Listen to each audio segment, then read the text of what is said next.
Bonjour Florence, Bonjour bonjour à Anne. toutes, bonjour à tous. Aujourd'hui, j'ai le plaisir de recevoir, d'accueillir mon amie Florence Joutel qui va nous parler des couleurs et de l'énergie des couleurs. Et je suis vraiment enchantée voilà, de partager ce moment avec elle.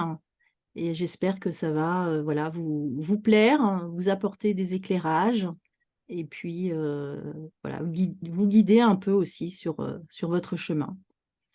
Donc je vais vous inviter, si vous voulez bien, à vous installer confortablement avant qu'on démarre cette séance avec Florence. Et je vais vous inviter également à prendre un carnet ou voilà, des papiers si vous souhaitez prendre des notes. Et également à vous hydrater, donc à prendre voilà, de l'eau avec vous, parce que c'est toujours bien de s'hydrater quand on reçoit de jolies informations. Et donc, je vais donner la parole à Florence. Donc, j'aimerais bien déjà, si tu veux bien, Florence, que tu te présentes un petit peu, que tu nous expliques en quelques lignes, en quelques touches de couleur, qui tu es et pourquoi tu as accepté aussi voilà, de participer à ce sommet. Moi je suis artiste plasticienne et je suis aussi enseignante depuis 95 et sur différents sujets artistiques, mais surtout sur la couleur matière, enfin peinture, et aussi la couleur lumière, où j'ai été formée par Jacques Carigny d'abord en couleur. Et du coup, j'ai voulu aller beaucoup plus loin et parce que la couleur, c'est vraiment, comme je te disais, je suis tombée dedans, c'est pas comme Obélix dans la potion magique, mais je suis tombée C'est dedans quand ça. j'étais petite. Et vraiment, la couleur m'a toujours intéressée. Et paradoxalement, pendant 20 ans, je n'ai peint qu'en noir et blanc. Je l'enseignais, mais j'ai mis beaucoup de temps en fait à peindre la couleur. Et puis du coup, j'ai voulu encore aller plus loin au niveau de la couleur et je me suis formée avec Pierre Van Obergen de l'Institut de la couleur et avec le docteur Bourdin. C'est une formation en chromobiologie. Parce qu'en fait, je me suis rendu compte à travers mon expérience que les industriels autour de nous, la décoration, les vêtements, on était entourés de couleurs. Et je voulais savoir comment ça interagissait au-delà de la peinture et de la craie, comment ça interagissait aussi avec nous-mêmes. Et du coup, avec la chromothérapie et la chromobiologie, j'ai découvert un outil formidable de pouvoir jouer avec les couleurs et en même temps chaque jour au quotidien, on peut remédier quand on a un blocage, quand il y a des choses qui ne vont pas. La couleur aussi parle complètement de nous. Et c'est ce que je voulais exprimer parce que c'est un outil qui permet de pouvoir débloquer des petites choses. Alors moi, je ne suis pas thérapeute, hein, mais en revanche, en art-thérapie ou en créativité, ça peut débloquer pas mal de choses. Et c'est ça que je voulais partager donc avec tes invités et avec toi. Voilà. Merci beaucoup, Florence, et Voilà, merci d'avance pour j'ai le partage. voilà, alors comme je suis enseignante, ça va être avec des slides, donc voilà, ça va être très pédagogique. Du coup, vous pourrez arrêter la vidéo pour pouvoir prendre des notes sur ce qui y sera inscrit. Et puis à chaque fois, il y a le cercle chromatique pour parler de chaque couleur. Voilà. Et je vais vous parler d'un cycle. Je vais vous parler de la roue des couleurs, parce que la couleur, c'est un cycle. Alors, soit un cycle de vie, c'est ce que je vais plutôt parler, mais ça peut être un cycle d'une journée, ça peut être un cycle de travail, ça peut être un cycle de créativité, ça peut être d'un cycle long ou un cycle court. Voilà, je vais vous parler en fait de comment la couleur, ce qu'on dit, s'incarne dans ce cercle chromatique et dans la vie. Voilà, voilà. Génial. Et je fais tout de Voilà. suite une petite précision parce que tu as eu la gentillesse de me passer un document que tu as préparé spécialement pour ce sommet avec justement cette fameuse roue. et puis quelques clés que tu nous as mis aussi en phrase par rapport à chaque couleur. Ok. Et donc ça sera en partage sur le site internet donc qui est là pour, qui est dédié au sommet, en fait. Donc, merci beaucoup, Florence, pour ce très beau cadeau que tu nous fais à toutes et à tous. Voilà. Et j'ai même prévu un slide, un moment à la fin. On pourra laisser un petit temps pour que les gens écrivent. Enfin, ils pourront mettre sur pause avec des références s'ils veulent aller plus loin, aussi bien en chromathérapie, en chromobiologie, en histoire et en sociologie. Voilà. J'ai mis mes sources, en fait, de Très façon à… complet. Parce que j'ai rien inventé. Hein, j'ai fait un mix dans ma potion magique, dans mon chaudron. J'ai mis plein de choses. Voilà. Mais bon, j'ai des experts qui m'ont appris. Donc, je partagerai justement ces sources pour ceux qui veulent aller plus loin. Voilà, voilà. Merci beaucoup. Bah, je vais te laisser partager l'écran si tu veux bien, Oui. et puis on va démarrer tranquillement.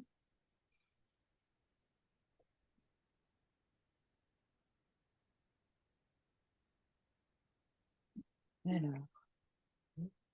voilà. Hop. Ah, je peux revenir en arrière. Voilà. Alors, voilà le cercle chromatique tel qu'il est. Alors, pour tous ceux, je fais une petite précision pour tous les peintres qui ont l'habitude de travailler avec le cercle chromatique.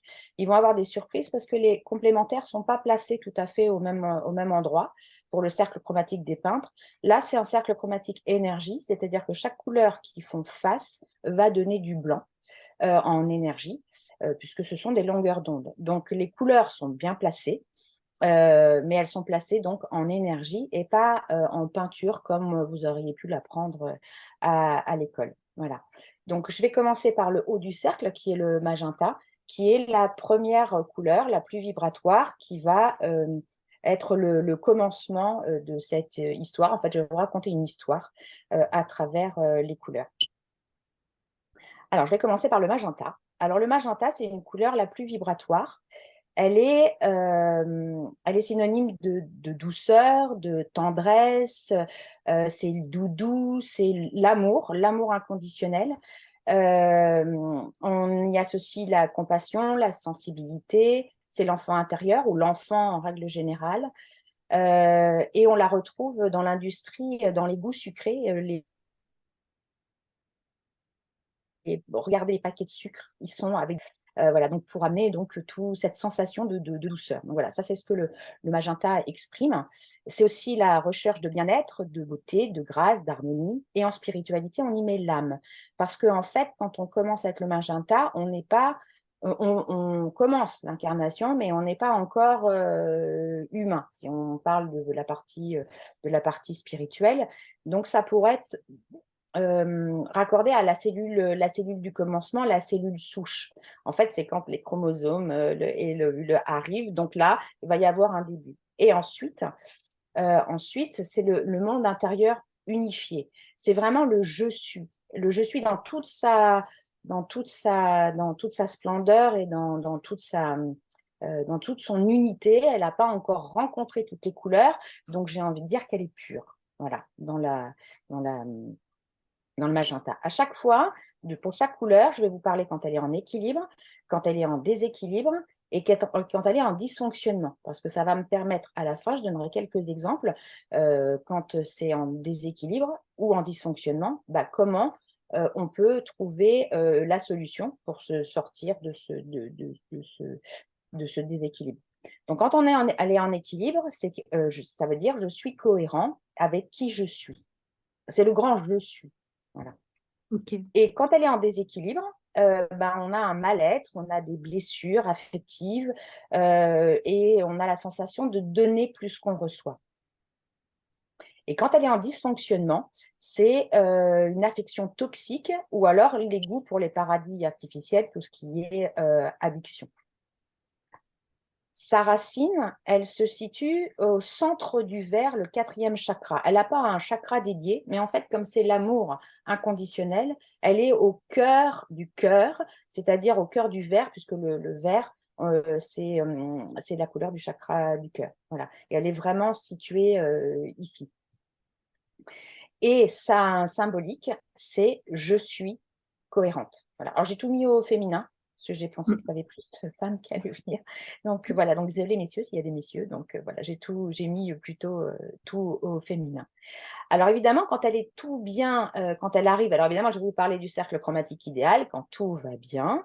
Une fois que la cellule souche, elle est là, une fois que tout est bien, elle va pouvoir aller rencontrer la couleur suivante et plonger dans le framboise, dit écarlate en chromathérapie ou en chromobiologie.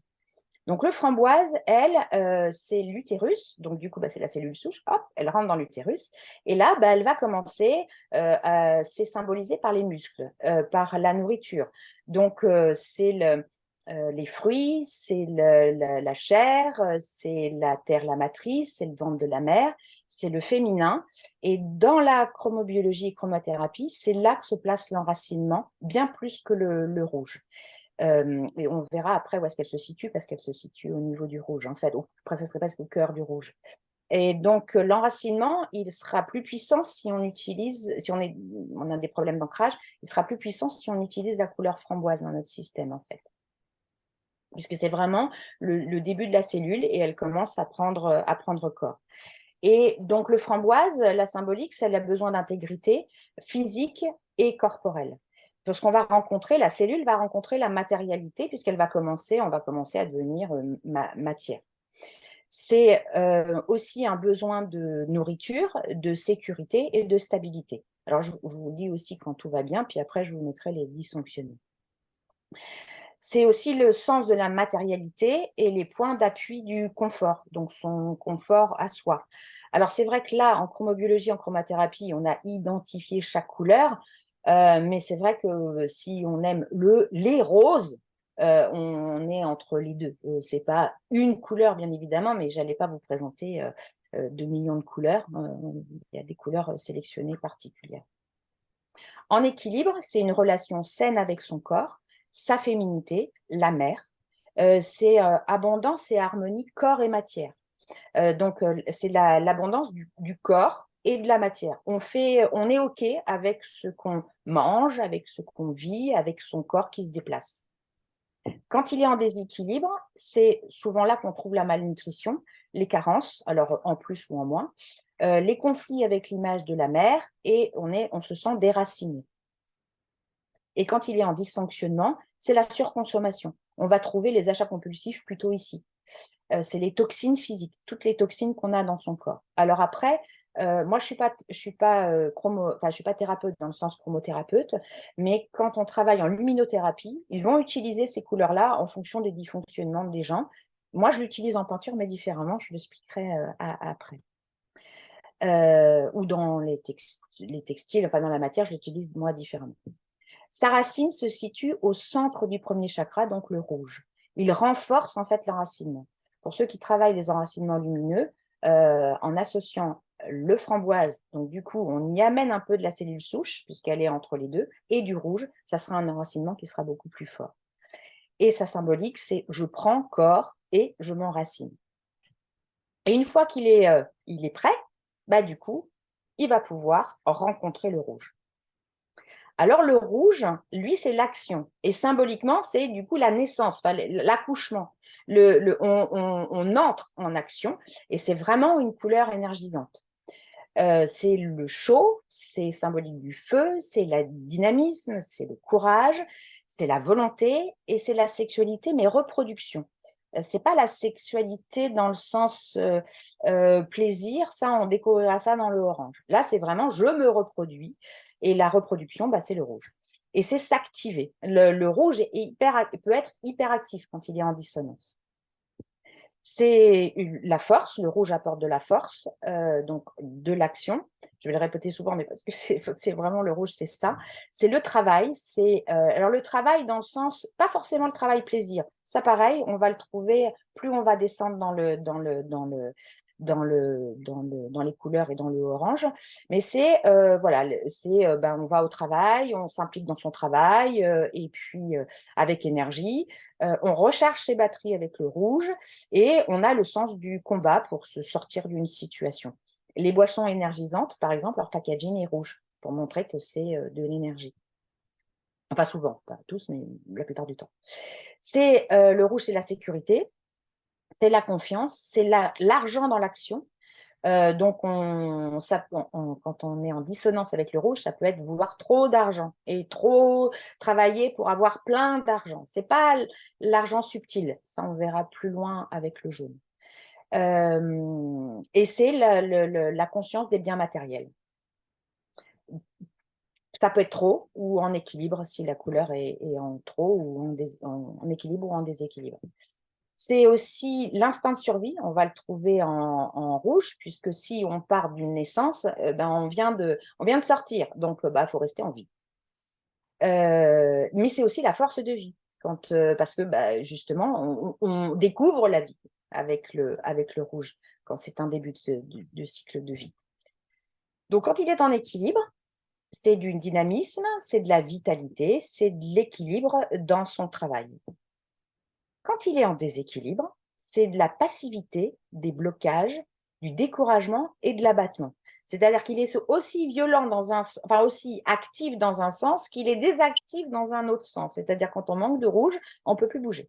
C'est vraiment le blocage.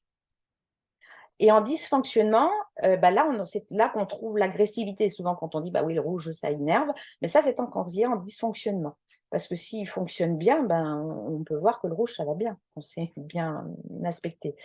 Et en dysfonctionnement, donc c'est la brutalité, c'est l'agressivité, et c'est là qu'on va trouver l'hyperactivité. Saratine se situe dans le premier chakra, donc le chakra racine. Et sa symbolique, c'est « je suis accueilli », donc comme un enfant qu'on accueille, puisqu'il est né, et je suis action, et je prends ma place dans le monde. Une fois que le rouge est bien prêt, il va plonger et rencontrer le orange. Alors le orange, c'est tout l'émotionnel, parce que si on prend un cycle de bébé, une fois qu'il est né, il va rencontrer les émotions, il va pleurer, il va être heureux, il va être joyeux. Donc c'est tous les ressentis et l'émotionnel qu'on va rencontrer dans le orange. Donc les émotions, les sensations, le ressenti, les sens, la stimulation, parce que c'est là qu'on va, si c'est un bébé, on va stimuler le bébé. Et le orange, c'est tout le synonyme de la fête, des célébrations, du jeu, de la joie de vivre. C'est le mouvement, mais plus dans la fluidité. Là, on va danser, on va être plus sensuel. Et c'est là qu'on va trouver la sexualité plaisir, pas la sexualité reproduction. Donc, c'est les mouvements, c'est bouger, mais toujours en fluidité, en harmonie. Alors que le rouge, il peut ne pas être harmonieux. Lui, il va d'un point A vers un point B. Alors que le orange, il va dire « Oh, alors, si on prenait les chemins de traverse pour y aller, parce que j'ai envie de sautiller, parce que j'ai envie de sauter dans la boue, et puis j'ai envie de rigoler. » Alors ça sera le orange. Alors que le rouge va dire « Non, non, point A, point B, 10 minutes, et puis pas plus. » Voilà, ça sera plutôt le rouge. Le orange, non, va prendre son temps. Il va vouloir avoir des sens, avoir des émotions, palpiter, rigoler.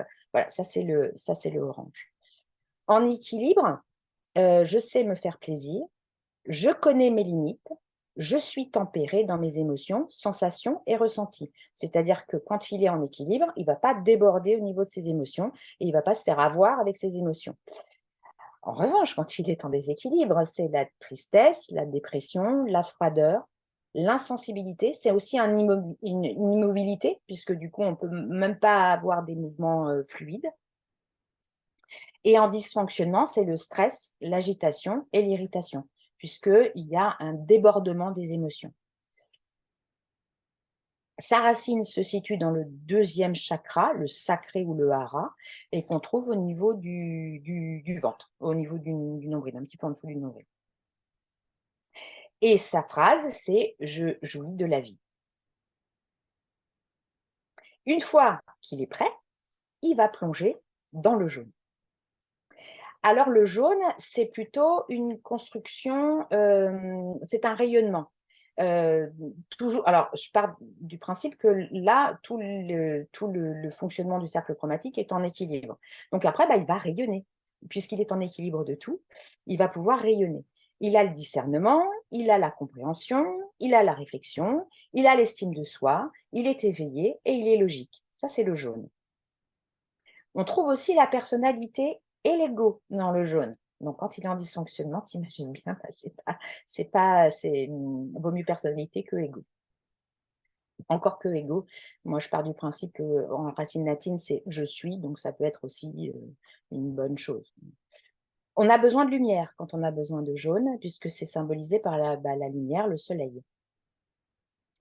Le rayonnement, on a besoin de clarté au sens propre comme au sens figuré, il faut que les choses soient claires. On le retrouvera dans une couleur plus particulièrement.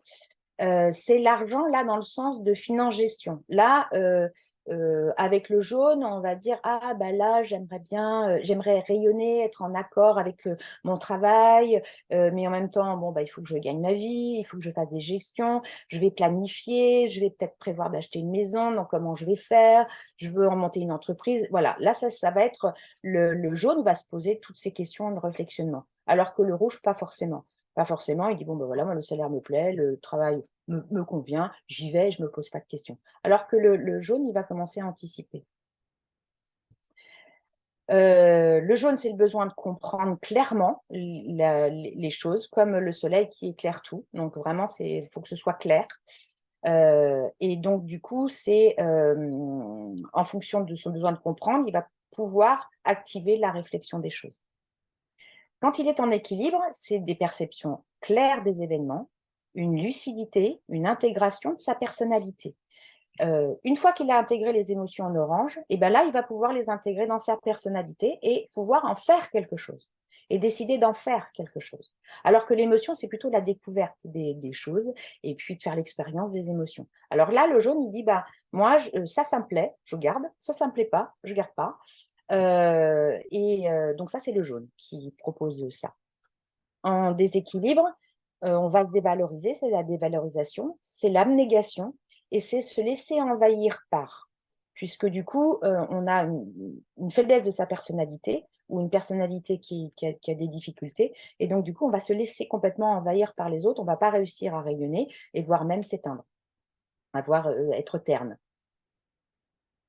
Et en dysfonctionnement, c'est là qu'on va trouver l'orgueil et l'égoïsme.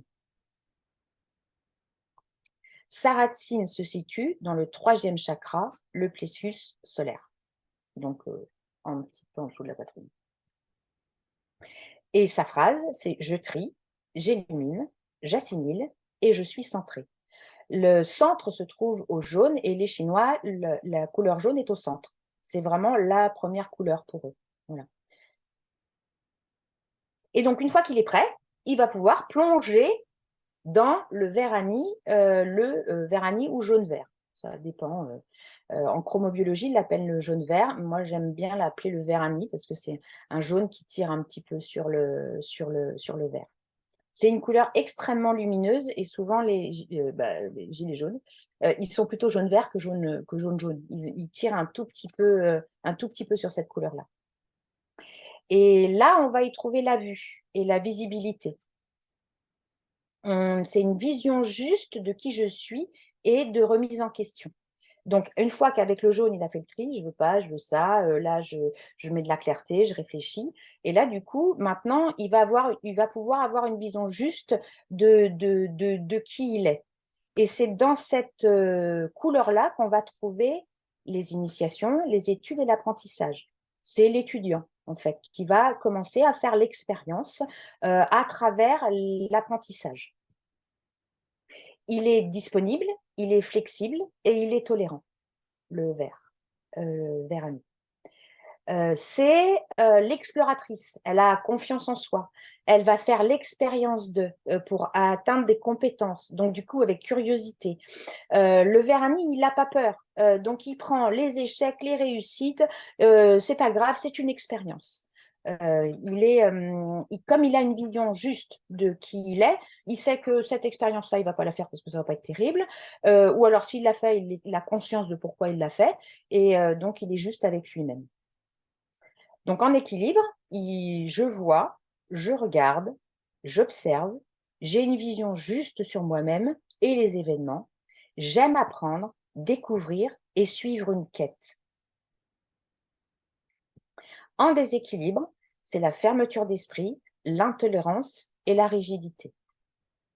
Et quand il est en dysfonctionnement, c'est le manque de limites et la perte de repères. Et Sarracine, c'est une couleur passage entre le jaune et le vert, comme une porte reliant sa personnalité et l'autre, puisque maintenant qu'il sait qui il est, il va pouvoir faire la rencontre de l'autre, et le vert, c'est l'autre.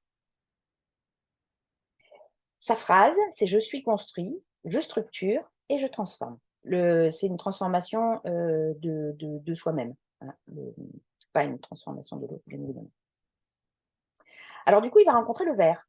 Alors le vert, c'est, bon là j'ai mis un vert qui est le vert complémentaire du fuchsia magenta, mais c'est tous les verts. C'est les verts de la nature, les verts tendres, les verts foncés, c'est tout, j'englobe tous les verts. Et le vert est la couleur la plus stable du spectre chromatique, puisque c'est le seul, quand on voit la ligne de Newton, alors je vous invite à aller regarder sur Internet la ligne de Newton, c'est la seule qui a une tête et un pied, c'est-à-dire celle qui est encadrée. Ce n'est pas les rouges avec les infrarouges qu'on ne voit pas, et les bleus et les ultraviolets qu'on ne voit pas. Le vert, lui, il a un début, il a une fin, c'est dans la matière, la nature. Donc, c'est la forêt, les feuilles, la jungle, mais c'est aussi la moisissure et certains champignons. Parce que le vert, quand on va faire la rencontre de l'autre, on va rencontrer des autres qui ne sont pas soi et qui sont parfois hostiles ou qui sont parfois bienveillants. C'est pour ça que j'ai mis moisissure et certains champignons. Parce que quand on va dans une forêt, quand c'est une forêt, une petite clairière, c'est cool. Mais quand on arrive dans une forêt avec des épines ou une forêt comme une jungle complètement hostile, c'est pas très cool. Donc le vert peut ne pas être très cool, d'où l'intérêt d'être bien structuré sur les autres couleurs, donc toutes ces autres couleurs-là, pour pouvoir ne pas faire une affaire personnelle de la rencontre de l'autre et dire l'autre, bah, c'est l'autre. Donc c'est le monde extérieur à soi, le vert, c'est l'environnement. Je reconnais l'autre différent de moi, donc c'est un étranger, c'est mon non-soi, c'est un autre, c'est autre chose. Voilà. C'est quand on est dans le vert, donc du coup on a une liberté, une autonomie, une indépendance et un affranchissement. On peut dire à l'autre, si on est bien dans ses limites des autres couleurs, on peut dire à l'autre, non, ici, ta liberté, je ne sais plus que c'est la phrase, ma liberté commence ou celle de l'autre, la liberté de l'autre s'arrête là où la mienne commence. Voilà, Oui, c'est c'est ça. ça la phrase. Et donc, c'est vraiment ça. On est affranchi, on est indépendant et on peut dire très ouvertement à l'autre, oui, ou oui, je veux bien la rencontre, ou non, je ne veux pas de cette rencontre. C'est une couleur équilibre de la balance chromatique. Donc, comme j'expliquais, trouvez un cercle, une ligne Newton, et vous verrez qu'elle est bien encadrée. Donc, en équilibre, c'est le respect des espaces de chacun, donc du sien à celui de l'autre. C'est le partage, c'est des amitiés fidèles et sincères. En déséquilibre, c'est la soumission à l'autre. Donc là, l'autre va prendre le pouvoir sur soi-même, pas sur l'autre, pas sur soi-même et les autres. En dysfonctionnement, c'est un sentiment d'abandon, séparation, rupture, isolement et enfermement. Parce que dans le vert, on peut s'enfermer. Si on ne s'est pas affranchi, si on n'est pas autonome, il peut y avoir un enfermement qui soit ou personnel ou un enfermement dû à l'autre ou à un autre. Et sa racine se situe dans le 4e chakra, le cœur, et il fait face au rose. Donc le rose, il est au cœur du vert. L'amour inconditionnel, pour moi, l'amour, quand on parle d'amour, le vert, c'est amour. Pour moi, c'est le rose qui est à l'intérieur et au cœur du cœur. Pour ça, je dis souvent, pour moi, le rose, c'est le cœur du cœur, et puis ensuite, il y a le vert. Et le vert et le rose en énergie, quand on met 2 spots ensemble, ça va donner du blanc, donc un équilibre lumineux, une lumière. Et sa phrase, c'est « je découvre la relation à l'autre ». Une fois qu'il a découvert la relation à l'autre, il peut découvrir le turquoise. Donc, il va plonger dans le turquoise. Et le turquoise, alors c'est les eaux, donc c'est considéré comme l'eau, c'est l'eau claire, mais profonde, en profondeur visible. Ce n'est pas les eaux profondes, noires, les abysses. Il y a une autre couleur pour ça. Donc là, c'est vraiment, on reste dans quelque chose de visible, une visibilité. Donc c'est les lagons, les lacs de montagne, tout ce qui est clair. L'eau est l'élément qui a plus de transformation eau, vapeur, glace et gaz.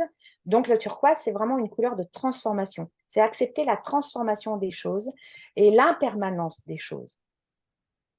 C'est un besoin de transformation, d'évolution et de changement. C'est-à-dire qu'à partir du moment où on a rencontré l'autre, on peut se dire, ah bah tiens, j'aime bien comment il fait, j'aime bien comment il agit, ah bah lui, je le prendrais bien comme un mentor parce que vraiment, j'aime bien ce qu'il est. Donc du coup, on va accepter de se transformer puisque on a fait la rencontre d'un autre inspirant. C'est la communication, donc on peut exprimer ça, j'aimerais bien partager ça avec toi, j'aimerais bien voir ça, j'aimerais bien, non, ça me plaît pas. Donc ça, c'est la communication, la fluidité. C'est l'échange et la distance juste entre le connu et l'inconnu. Puisqu'on n'a pas encore plongé dans l'inconnu, c'est une autre couleur un peu plus loin. Donc là, pour l'instant, on met une distance entre l'inconnu et on explore tout ce qui est dans des profondeurs visibles à pouvoir échanger, partager, transformer avec l'autre, puisqu'on a rencontré l'autre en vert. En équilibre, j'accompagne le changement, la transformation, la métamorphose, la mienne et celle de mon environnement, et c'est la notion d'impermanence. Je sais que les choses sont impermanentes et que les choses vont bouger, c'est le flow. On suit le flow des choses. La mienne et celle de mon environnement. C'est toujours axé à soi-même, hein. Même si ça peut avoir des influences pour l'autre, bien évidemment. En déséquilibre, c'est une résistance face au changement et c'est une notion de permanence. On se dit, bah, tout est permanent, rien ne va bouger, on est complètement cristallisé. Et là, on devient de la glace. On n'est pas de la vapeur, on n'est pas de l'eau. Donc là, c'est le côté glace, c'est figé. En dysfonctionnement, c'est une instabilité, on se sent en insécurité, c'est la tristesse, c'est un deuil à transmuter au sens propre comme au sens figuré. Ça peut être le deuil d'une vie ou le deuil de quelqu'un de réellement décédé. Qu'on n'arrive pas à transmuter quand il est dans le dysfonctionnement. Et sa racine, donc c'est une couleur qui s'exprime à travers les mains, la gorge. Il est un pont entre le vert et le cyan, puisqu'on a 7 chakras et identifié 1, 2, 3, 4, 5, 6, 7. Et là, moi, j'en ai 12 des couleurs. Donc, certaines couleurs sont des ponts qui se trouvent pour amener une fluidité, Et sa phrase, c'est « je communique en préservant mon intégrité ». Ça va? Ça va très bien. C'est très intéressant et on apprend plein de Je choses. parle pas trop vite, parce que d'habitude, je parle Ah trop non, non, vite. non, non, non, non, non, C'est bien? c'est Bon, non, super. non, ouais, c'est très chouette. Alors, une fois qu'il a préservé son intégrité, il va pouvoir plonger dans le cyan. Et le cyan, c'est l'espace. C'est l'air, le vent et l'oxygène. Ça correspond à la zone du nez, de la gorge et des oreilles. C'est écouter, communiquer, respirer. Donc, j'entends, je parle, je respire, tout ça, c'est en fluidité. C'est le besoin de communication, de dialogue, de discussion claire et authentique.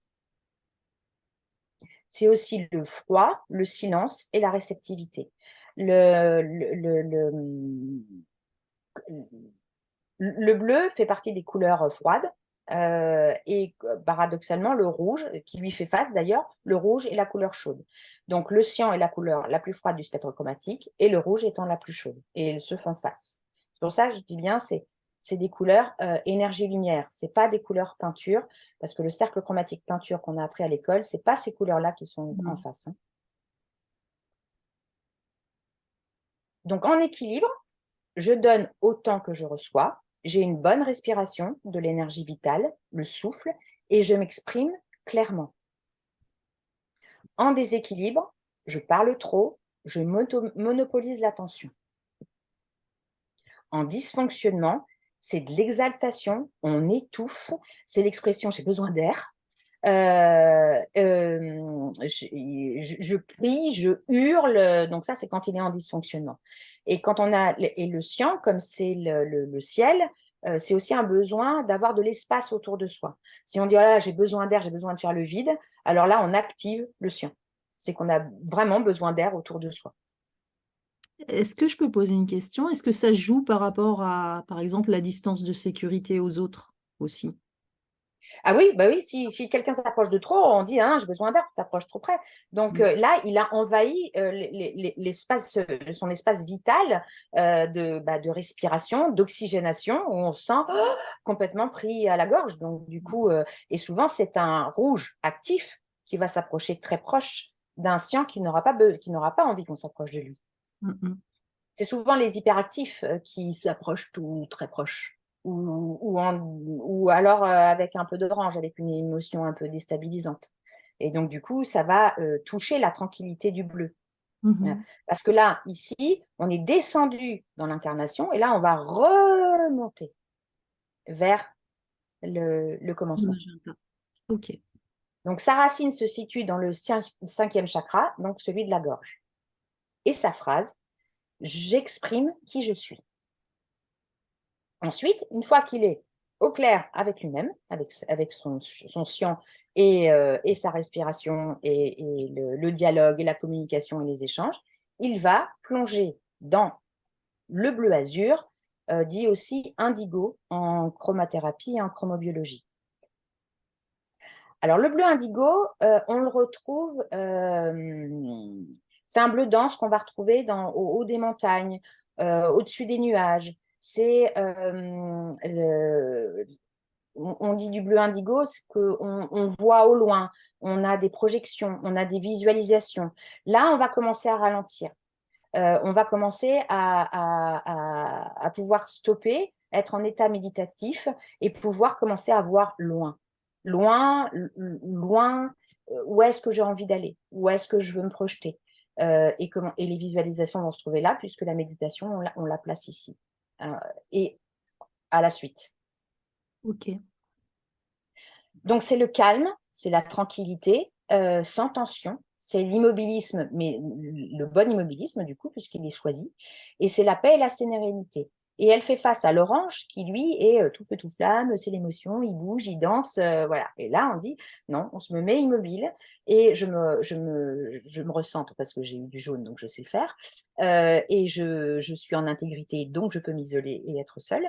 Et du coup, je peux être en paix avec moi-même et avec tout. Et en fait, c'est un peu un passage où je vais pouvoir regarder tout ce qui s'est passé ici. Mmh. Voilà.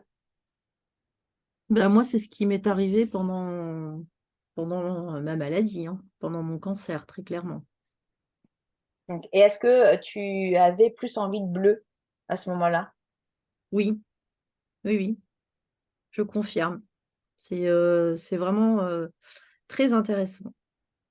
Voilà. Et le bleu, symboliquement, dans la communication de packaging, on va retrouver, dans tous les bleus, on va trouver l'eau. C'est une couleur dont les gens ont confiance. Donc, évidemment, les packaging de l'eau vont pas être rouges. C'est pas énergisant. Mmh. Et tout ce qui est en packaging bleu, c'est des packaging où on dit «Aie confiance» pour l'industrie, hein, Mmh. j'entends. Donc, c'est là qu'on va trouver la méditation, c'est là qu'on va trouver l'intuition, les prémonitions, les pressentiments et le recueillement. Parce que du coup, on va pouvoir se poser, se stopper, être en paix avec soi-même, pouvoir écouter son intuition intérieure et pouvoir s'écouter soi pour se dire, bon, qu'est-ce que j'ai fait pendant tout ce cycle et comment j'ai envie de le clôturer. Parce qu'ici, on va le clôturer pour pouvoir recommencer. C'est l'observation et la perception de son environnement. Là, on est complètement, tous les sens sont en éveil. Ça tombe bien parce qu'ici, on était OK avec le orange et puis c'est celle qui lui fait face. Donc, il va pouvoir percevoir le vent, l'air, tout ça en paix et en équilibre. Et il a conscience de son corps à travers lui-même et puis à travers tout l'espace qui l'entoure. Donc, en équilibre, c'est l'observation et la perception de son environnement avec un esprit attentif et contemplatif. En déséquilibre, c'est l'inattention, la dissipation et l'imprudence. Alors, la dissipation, quand il est en déséquilibre, c'est parce que le orange prend trop de place. Mmh. C'est les émotions qui prennent le pas. Voilà, exactement. Et en dysfonctionnement, c'est la mélancolie, l'angoisse et l'anxiété. Mais pareil, le orange faisant face, c'est toute une histoire émotionnelle qui va être en trop et du coup va étouffer le bleu qui ne peut pas, enfin qui arrive plus. Et sa racine se situe dans le 6e chakra, le 3e œil. Sa phrase, je vis des expériences qui font sens. Donc une fois qu'il est posé, qu'il est en paix, il va pouvoir passer à l'étape suivante. Il va plonger dans le bleu nuit. Donc le bleu nuit, là, on est sur les mers profondes, on est l'abysse, on est sur l'inconnu. Alors c'est bleu nuit, mais ça pourrait être presque noir, mais c'est pas noir, c'est bleu. Donc là, on va encore plus, comme on a réussi à se poser, on va pouvoir descendre d'un cran et pouvoir aller dans son inconscient et pouvoir vraiment aller voir qu'est-ce que mon inconscient a envie de dire, puisqu'on est vraiment, on a fait l'étape d'avant qui était de se poser. Donc c'est la nuit, c'est là qu'on trouve la nuit, le sommeil, l'ombre, tout ce qui est caché et sa lumière intérieure. Parce que même s'il est sombre, c'est là qu'on peut retrouver sa lumière intérieure vraiment au centre de soi-même. C'est la responsabilité, c'est l'unité et c'est l'harmonie. Mais c'est l'harmonie en profondeur. Là, on est vraiment en profondeur. C'est la méditation et l'état méditatif toujours profond. Là, on a passé un cap en méditation. Donc, c'est aller en profondeur et l'introspection de l'inconscient. Et là, c'est là qu'on rencontre parfois des parts d'ombre de soi qu'on n'a pas forcément envie de voir. Donc, voilà, mais comme on peut voir, il fait face au jaune, qui est le rayonnement. Et si on ne rayonne pas, c'est qu'il va falloir aller voir les ombres ici pour pouvoir rééquilibrer son jaune qui n'est pas rayonnant. Et on ne peut pas faire l'économie d'aller plonger. Là, on peut plonger seul, si on a l'habitude. Et sinon, c'est quand ici, on ne va pas très bien, c'est à partir de là qu'on va à un psychologue ou un psychothérapeute ou un thérapeute pour s'aider justement à voir ce qu'on n'arrive pas à voir et qui fait qu'on ne se sent absolument pas rayonné. C'est aussi là qu'on retrouve les regroupements, les coopérations et l'humanité. C'est-à-dire que là, la méditation, je pourrais aller dans un temple bouddhiste ou un temple ou un endroit où tout le monde va méditer. Je vais pouvoir me regrouper où tout le monde va se méditer ensemble ou s'ancrer ensemble ou chanter ensemble ou faire des mantras ensemble. Voilà, c'est là, on partage quelque chose de profond avec l'autre, d'où les psychologues, les thérapeutes, etc. aussi. Donc, en équilibre, c'est la relation équilibrée entre ombre et lumière. C'est conscience de son unicité personnelle et interpersonnelle. C'est que là, on se dit, OK, là, on fait le bilan. En fait, là, ça fait plus. On a vu en dessous, là, ça fait plus sens. Donc, du coup, là, pour revenir avec l'autre, souvent, quand on change son calepin d'adresse en disant non, pas là, alors ça, non, là, c'est plus aligné, ça va plus avec moi, c'est là qu'on le fait. Ouais, on fait du tri, quoi, quelque part. On fait du tri, voilà, exactement. Mais un tri qui va vraiment en profondeur, pas juste oh, j'en ai marre, non, je veux pas. Non, là, c'est vraiment, c'est plus possible, c'est plus en unité avec moi. Oui, il y a une recherche de sens derrière. Exactement. En déséquilibre, c'est l'uniformisation, la standardisation, l'incohérence et là, du coup, la dualité. Là, en déséquilibre, on va dire c'est comme ça, puis c'est pas autrement. Oui, puis alors, tout le monde, il faut qu'il fasse la même chose. Tout le monde doit faire ça, tout le monde doit faire ça. Moi, si je fais ça, tout le monde fait ça. Voilà. Non. Ça, c'est quand il est en déséquilibre. Et puis, du coup, l'autre devient un agresseur. Ah, mais c'est intéressant si En- on ramène ça à l'échelle de la société. Oui, C'est si on très ramène ça à intéressant l'échelle de la aussi, société. Ben tu oui, vois. parce que c'est un cycle, mais comme je disais, c'est un cycle de vie, c'est un cycle, ça peut être un cycle d'entreprise. Moi, évidemment, avec mes élèves en cours, je fais pas ça, parce que là, il est très ancré sur une symbolique thérapeutique.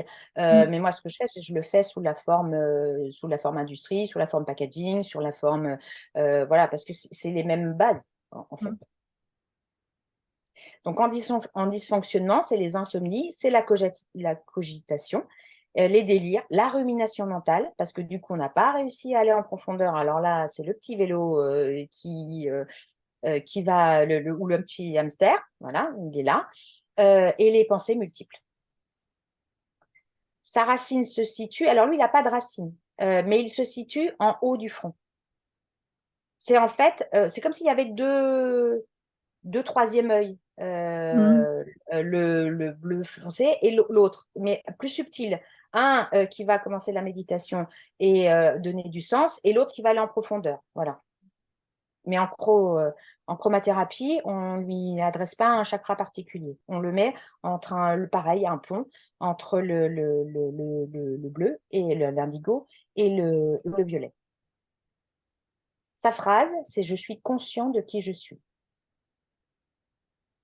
Et après, il va pouvoir plonger dans le violet, la dernière couleur du cycle de la roue. Alors, le violet, alors comme on monte à chaque fois en palier, donc c'est la foi, c'est les croyances dynamisantes.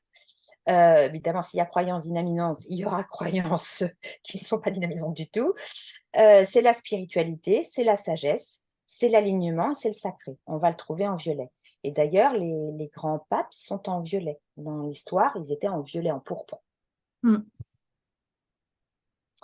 C'est aussi la maîtrise, l'enseignement, la connaissance, les compétences et l'initié. Et d'ailleurs, il fait face au Vérani, qui était l'élève l'apprenant. Donc là, il a appris des compétences et il est au clair avec ses compétences et il sait qu'il est expert. C'est l'éthique, c'est l'honnêteté, c'est la justice et c'est la droiture. C'est les règles, c'est l'organisation que l'on suit, les siennes ou celles des autres. C'est-à-dire qu'on est OK avec les règles. C'est-à-dire que les règles de la société, les règles d'une entreprise, les règles de vie chez soi, voilà, on instaure des règles, mais sous ses croyances, sa foi, on est en accord avec ça. On n'est pas en désaccord. Donc, imagine bien quand c'est en déséquilibre, ce que ça peut donner. En équilibre, c'est la compréhension du vivant et des lois naturelles universelles. Donc, on est OK avec tout le cycle d'apprentissage, tout le cycle de la roue. On est d'accord avec ça. Enfin, avec soi-même, de ce qu'on a appris, vu, compris, ressenti. Et en déséquilibre, c'est la désorganisation et l'incertitude. C'est là qu'on va trouver je suis nulle, je ne sais pas faire, l'autre il sait mieux faire que moi, mais pourtant quand on regarde, il a les mêmes compétences. C'est là qu'on va se dévaloriser parce qu'on ne reconnaît pas l'expert qu'on est. En dysfonctionnement, c'est l'anarchie, la révolte, le tyran, les mensonges et l'injustice. C'est là qu'on va trouver tous les extrêmes, tous les dirigeants extrêmes. On va trouver les gourous aussi, les sectes. Tout ça, on va le retrouver ici. Parce que du coup, c'est foi, croyance, spiritualité, sagesse, alignement. Enfin, alignement, c'est leur alignement. Mais tout va être dans l'extrême pour que l'autre suive. Je veux que tu suives mes lois à moi, je m'en fous des lois des autres. Donc ça devient de la tyrannie. Ou alors de l'anarchie, plus personne ne suit les règles. Parce qu'il y a des bonnes règles quand même. Et sa racine se situe dans le 7e chakra, la couronne. Et sa phrase, c'est je suis en communication avec l'univers, je suis experte dans mon domaine. Et une fois que j'ai fait ce cycle, je peux repartir au magenta et refaire un cycle. Donc ça donne, là, c'est ce que vous aurez. Donc le rose, c'est je suis cohérente en adéquation. Je me développe, je prends corps, je m'enracine. Je prends ma place, je suis action, je suis vivante. Je suis les sensations, je fais l'expérience des émotions. J'assimile, j'analyse, je trie, j'ai confiance. Je construis, je structure, je transforme. Je suis libre, je fais l'expérience de l'autre. Je communique, je fluidifie, je purifie. Ensuite, j'ai la réceptivité et l'écoute, j'exprime qui je suis. Je suis calme et serein, je vis des expériences qui ont du sens. Je suis consciente de qui je suis en harmonie. Je suis contemplative, en accord avec le tout. Je suis expert.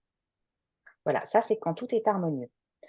Je ne connais pas grand monde qui soit en harmonie à 100% du cercle chromatique.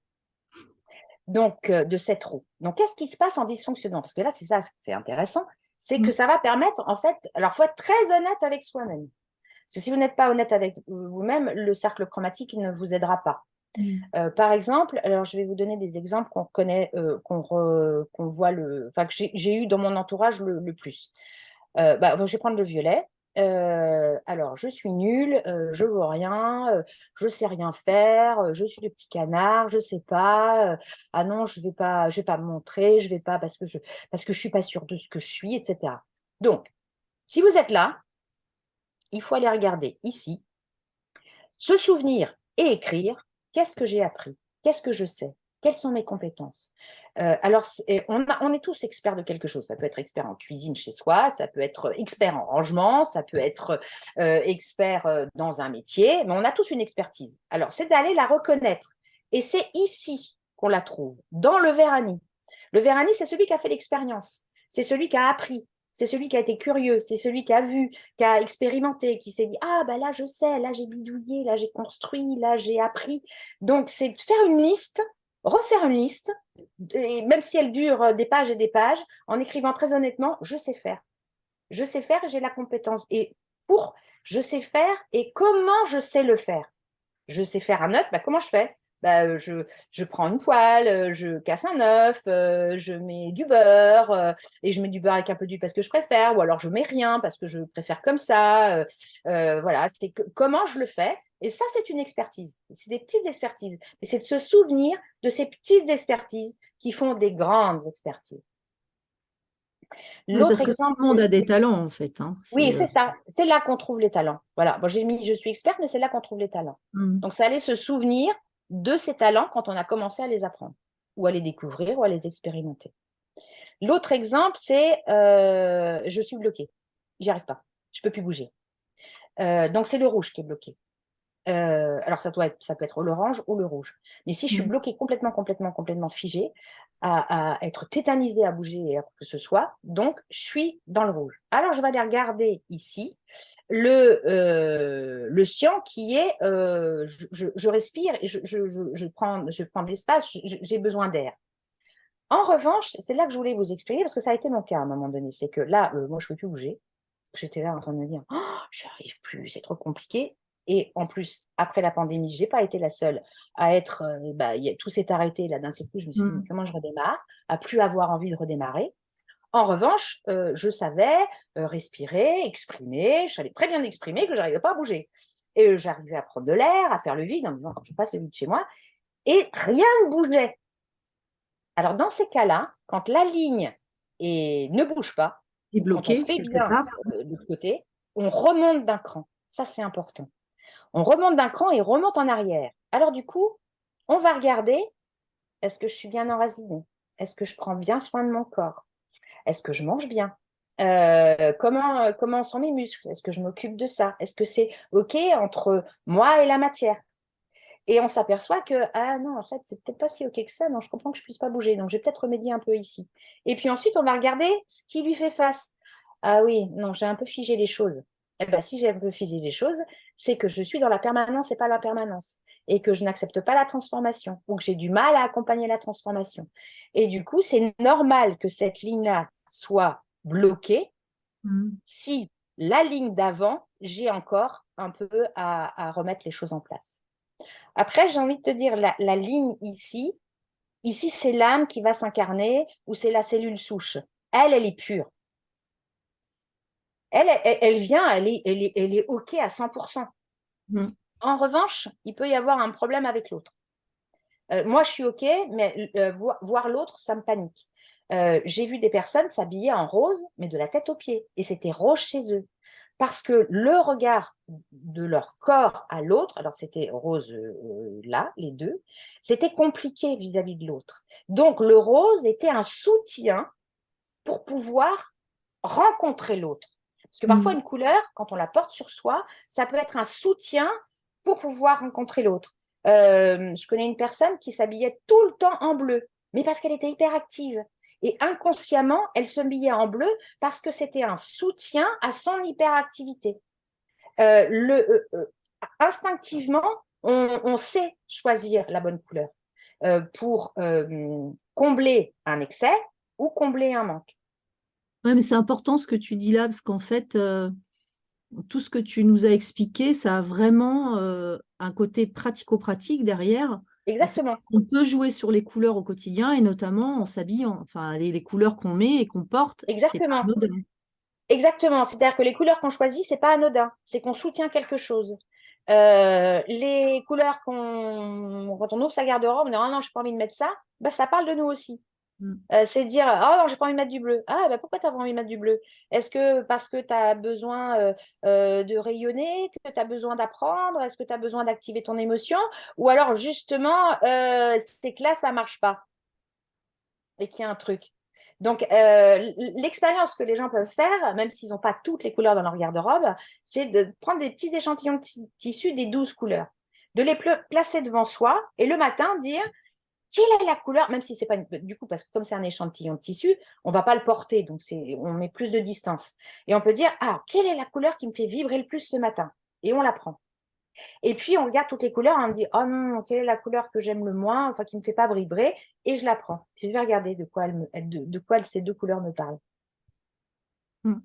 Et ça, du coup, ça, c'est des jeux. C'est des jeux que tout le monde peut faire. C'est des jeux de remédiation pour recaler un peu. Voilà, mais il faut jouer avec les couleurs. C'est vraiment un jeu. Et alors, la chose que vous pouvez faire, parce que ça tombe bien, alors, je suis désolée, je vais faire de la pub pour Épar, mais voilà, je voulais vous montrer Épar. Alors, il est en bleu, il y a du jaune. Alors, le bleu, c'est la fluidité, c'est la confiance, c'est l'eau. Bon, l'eau ne sera jamais en rouge. Et le jaune, qu'est-ce qu'il dit? Et puis en plus, ils ont mis un soleil. Donc, si je bois de l'épar inconsciemment, je vais rayonner et ça va m'énergiser quelque part aussi. Et puis derrière, qu'est-ce qu'ils ont mis? Ils ont mis de l'orange émotionnellement. Donc là, en communication packaging, j'ai le bleu, la clarté, la fluidité, c'est clair. J'ai l'émotion avec mes petites gouttes d'orange et j'ai le rayonnement. Voilà ce que raconte le packaging. Si vous voulez vous amuser pour faire vos courses, prenez le cercle chromatique et regardez. Regardez comment les industriels communiquent avec vous à travers la couleur. Ouais, non, mais ça, c'est oui, c'est du pratico-pratique aussi, hein. Oui, C'est exactement. Mais après, il faut s'entraîner, faut essayer. Alors, quand on a une problématique, il faut vraiment être honnête avec soi-même. Alors là, du coup, c'est regarder les slides. Comme je sais que ça va rester un petit peu de temps sur YouTube, les gens pourront mettre stop et pourront écrire les explications que j'ai mises sur chaque couleur. Et vraiment de se dire, je suis honnête avec moi-même, là, j'ai un problème. Donc, du coup, on regarde la couleur qui fait face. J'ai un problème émotionnel. On va prendre celui-là parce que souvent, c'est ça qui pêche aussi. Donc, du coup, je vais me mettre au calme. Si j'arrive pas à me mettre au calme, ben, je vais commencer la méditation. Je peux m'aider à faire de la méditation. Et puis ensuite, ben, je peux aussi regarder ce qui remédier un petit peu ici pour pouvoir donner du corps à cette orange, puisque ici, c'est mal aspecté aussi. mm, Une couleur, quand elle va pas bien ici, c'est qu'il y a des petits trucs, des petits couacs ici mm, aussi. ok. Donc voilà. Et alors, j'ai fait un dernier slide, c'est pour ceux qui veulent aller plus loin. C'est voilà. Donc, c'est les références qui m'ont permis de faire cette conférence. Donc, moi, j'ai été formée par Pierre Van Obergen, donc à l'Institut de la couleur, formation en chromothérapie. Ça, c'est en présentiel. Bon, c'est pour ceux qui veulent être thérapeute en couleur. Mais il a fait un très, très bon bouquin qui est le traité de la couleur thérapie pratique Oui. aux éditions Guy Traderniel. Donc là, vous aurez ce que j'explique là, mais c'est un livre qui est épais comme ça, vous en aurez bien plus, bien plus, bien plus, avec bien plus de précision sur les harmonies, les dysfonctionnements. Là, j'en ai pris que 3, mais à chaque fois, il y en a bien plus. C'est vraiment un bouquin qui est extra. Ah oui, oui, oui, Et c'est extra, voilà. quoi. Je confirme. Après, j'ai été formée par le docteur Bourdin parce que j'en ai fait deux des formations, mais celle-là, elle est en ligne. Lui, c'est une formation en chromobiologie. Voilà, mais c'est aussi pour les thérapeutes. Et ensuite, pour ceux qui veulent aller plus loin, parce qu'il y a l'histoire de la couleur, donc je vous ai donné des références de livres dont je suis sûre, pour avoir travaillé avec mes étudiants. C'est Michel Pastoureau, donc, qui est un historien, et je vous en ai sélectionné 3. C'est le petit livre des couleurs aux éditions Point, Les couleurs de nos souvenirs aux éditions Seuil, et une couleur ne vient jamais seule aux éditions Seuil. Michel Pastoureau, lui, il va raconter l'histoire du Moyen-Âge à nos jours, et il va raconter comment elles se sont transformées, comment elles se sont modifiées, quels ont été les impacts au Moyen-Âge, aujourd'hui. C'est un petit bonheur à lire. Ça se lit très facilement, c'est des petits bouquins de poche là que je vous ai mis. Après, si vous voulez vous offrir, ils ont déjà fait des beaux livres avec des images, etc. Mais déjà, là, c'est un petit bonheur à lire si on s'intéresse à l'histoire.